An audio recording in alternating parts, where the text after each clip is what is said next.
স্বাদে হবে 100% গ্যারান্টি। আর মাত্র 50 টাকা খরচ করে যদি এইভাবে 500-600 টাকা বাঁচিয়ে নেওয়া যায় তাহলে কে যাবে ভাই 500-600 টাকা খরচ করার জন্য।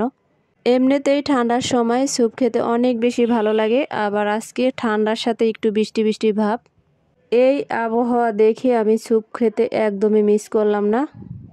ঘরে আনা ছিল 1 প্যাকেট ম্যাগি থাই স্যুপ। তো থাই স্যুপটা রান্না করার জন্য সরাসরি চলে আসলাম আমি।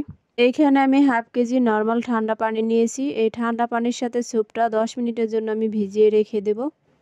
1 প্যাকেট স্যুপ রান্না করার জন্য হাফ কেজি পানি কিন্তু একদম পারফেক্ট।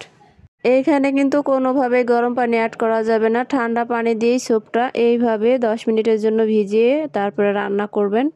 স্যুপটা যখন পানির সাথে মিশাতে যাবেন তখন কিন্তু একটু দলা দলা থাকতে পারে। হালকা একটু নাড়াচাড়া দিলেই কিন্তু দলাটা ভেঙে এইভাবে পানির সাথে মিশে যায়।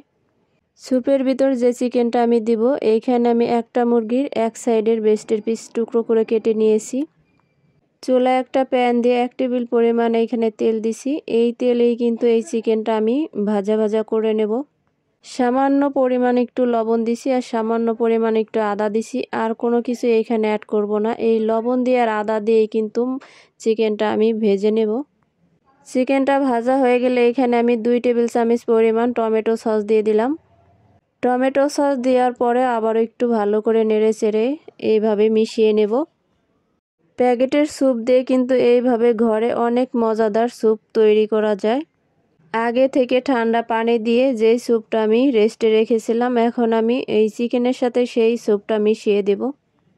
এখন কিন্তু খুব বেশি সময় লাগবে না, 10 মিনিটের মতো রান্না করে নিলেই কিন্তু স্যুপটা আমার রেডি হয়ে গেল। খুব অল্প সময়েই অনেক মজাদার ঘরেই কিন্তু এইভাবে স্যুপ তৈরি করে নিই আমি মাঝে মধ্যেই। সব সময়ই কিন্তু রেস্টুরেন্টে যেয়ে স্যুপ খাওয়া আমাদের পক্ষে সম্ভব হয় না। তো এইভাবে যদি সহজেই অনেক মজাদার স্যুপ তৈরি করা যায় তাহলে কেন ঘরে তৈরি করব না বলেন তো। আর এই স্যুপটা রান্না করার তেমন বেশি সময় লাগে না, আধা ঘন্টার ভিতরে কিন্তু স্যুপটা রেডি হয়ে যায়। 2-3টা বলক দিলেই কিন্তু স্যুপটা রেডি হয়ে যায়। স্যুপটা কিন্তু ঘন হয়ে আসছে প্রায়। যারা অনেক বেশি স্যুপ খেতে পছন্দ করেন তারা এইভাবে প্যাকেটের স্যুপ বাসায় রান্না করে খেয়ে দেখতে পারেন, অনেক বেশি মজা হয়।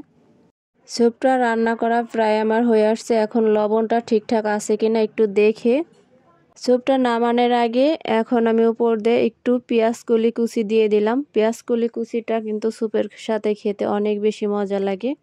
আজকের ভিডিওটা আমার এই পর্যন্তই। স্যুপটা রান্না করা আমার হয়ে গেছে। এখন আমি স্যুপটা পরিবেশন করে নেব। আজকের স্যুপটা আমরা খেয়েছিলাম বেগুনি দিয়ে। বেগুনি দিয়ে খেতে কিন্তু অনেক বেশি ভালো লাগছিল। আপনারাও যে কোনো কিছু দিয়ে এই স্যুপটা রান্না করে খেতে পারেন।